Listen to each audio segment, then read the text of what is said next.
السلام علیکم پیارے بچوں، آج ہم جماعت اول کی اسلامیت پڑھیں گے۔ امید ہے آپ سب اپنے گھروں میں خیر و عافیت سے ہوں گے۔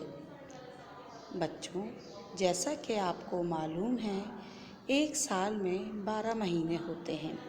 ہر مہینے کی اہمیت ہوتی ہے، مگر کچھ مہینے اسلامی قدر سے بہت اہمیت کے حامل ہوتے ہیں۔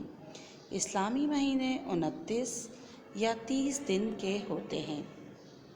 تو بچوں، آج ہم ایسے ہی بابرکت مہینے کے بارے میں پڑھیں گے جو کہ تمام مسلمانوں کے لیے بہت اہمیت کے حامل ہیں۔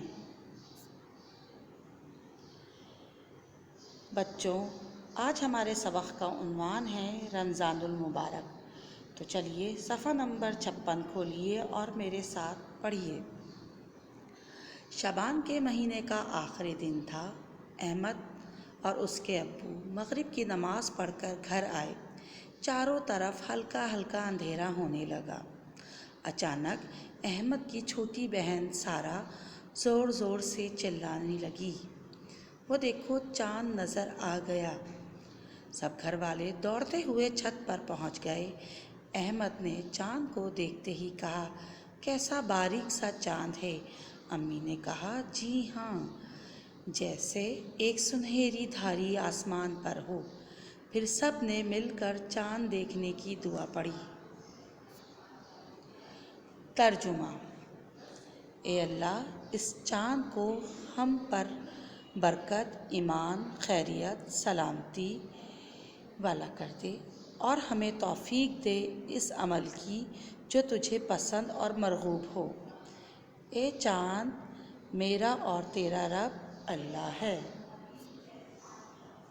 صفحہ نمبر 57۔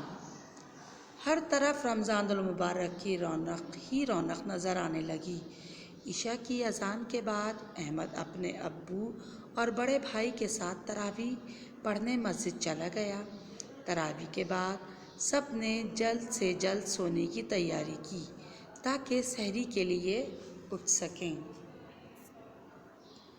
صفحہ نمبر 58۔ چاروں طرف اندھیرا ہی اندھیرا تھا۔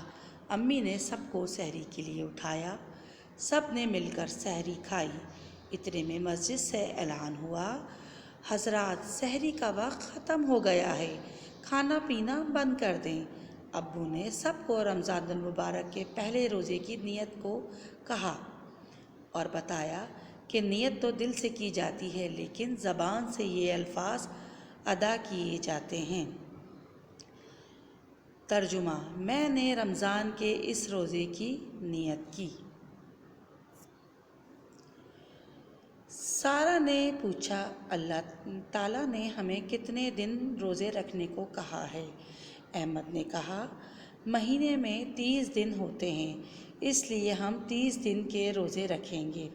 امی نے کہا، نہیں نہیں، اسلامی مہینے میں کبھی 30 دن ہوتے ہیں اور کبھی 29 اور نیا چاند نکلنے پر پتہ چل جاتا ہے۔